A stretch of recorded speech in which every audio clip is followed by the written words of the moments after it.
sidaan maqasheen xalay ururada xoogoodu waxay soo dhaweeyeen oo u diyaar garoobeen inay u dhaqaaqaan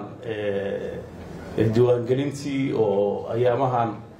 meelaha qaybtood ay maaragtay dooda ka qabeen si loo galo inay caqabado ku gadaaman laga horwareejiyo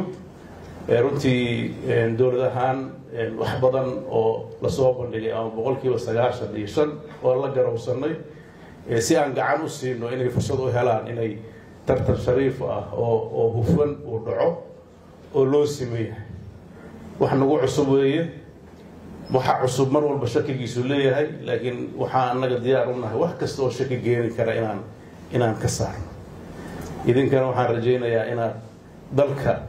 intaa shirtaan aydan iska noqoneen markaad sirar ka dhamaysataan aad waqti u heshaan bulshada inaad xoog u dhex gashaan ogaataan xaaladda dalku marayo booqataan deegaanada kaleeto maaragtay